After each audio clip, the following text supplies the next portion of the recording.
Assalamualaikum warahmatullahi wabarakatuh, para mahasiswa Indonesia.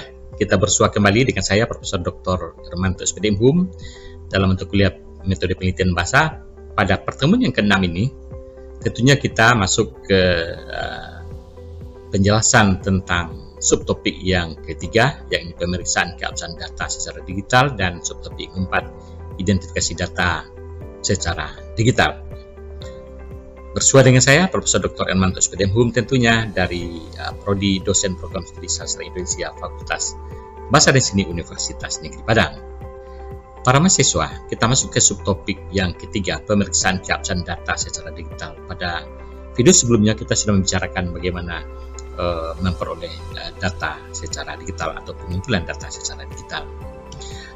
Data yang kita kumpulkan sudah dalam bentuk kalimat-kalimat atau konkordansi dalam bentuk Excel. Jadi berikutnya kita perlu memeriksa atau melihat keabsahan data tersebut yang dalam metode penelitian kita sebut dengan validasi data. Data penelitian atau koneksi yang telah diunduh ini masih perlu diperiksa keabsahannya dengan metodologi atau dengan cara triangulasi misalnya sesuai dengan teori. Tapi kita bisa juga memeriksa secara berkali-kali berturut-turut atau melihatkan kepada sumber lain bahwa ini datanya valid atau tidak. Itulah yang perlu. Tapi perlunya adalah kita periksa atau kita validasi tentu di dalam bentuk aplikasi digital ini juga atau file digital ini. Para mahasiswa, data yang absah tentunya adalah data yang identifikasi pada tahap analisis adalah data nanti akan kita identifikasi tentu yang sudah absah ini pada tahap ini.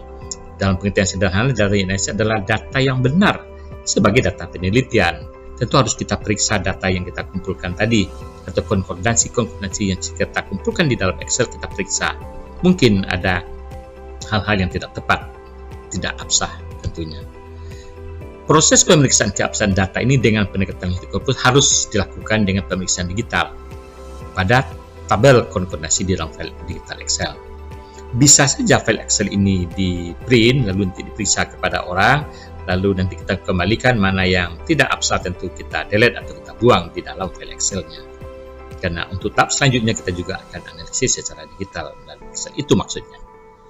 Para mahasiswa, berikutnya pemilihan data yang benar tentu adalah adalah menetapkan data atau konversi yang tersebut sebagai data ya, sesuai dengan aturan-aturan triangulasi tadi. Pemilihan data adalah membuang data atau konversi yang tidak benar dari tabel konkordansi dan menggunakan data yang sudah benar dengan proses pengabsahan data ini. Contoh pemeriksaan data ini seperti ini adalah konkordansi. Tentu kita periksa kalau ada data-data yang tidak absah tentu kita buang, bisa saja itu terjadi para mahasiswa. Kemudian contoh pemeriksaan data pada data Excel juga seperti ini, nanti hasilnya adalah tentu yang sudah bersih ya. Excel-nya adalah sudah yang bersih, adalah hasilnya adalah yang sudah absah.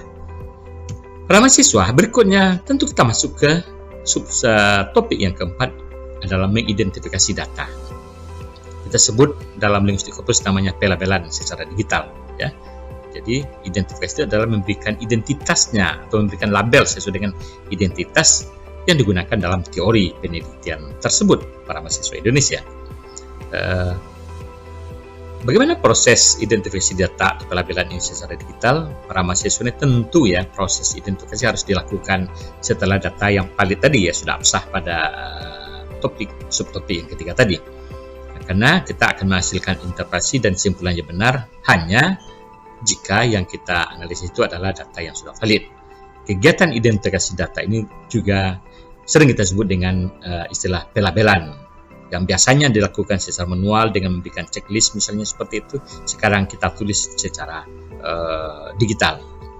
Para mahasiswa, kegiatan identifikasi ini atau pelabelan ini adalah kegiatan memberikan identitas sesuai dengan tujuan penelitian. Ingat, tujuan penelitian yang sesuai dengan teori, kita berikanlah kolom satu lagi setelah sumber data tadi dan kita tuliskan labelnya atau identitasnya sesuai dengan tujuan penelitian.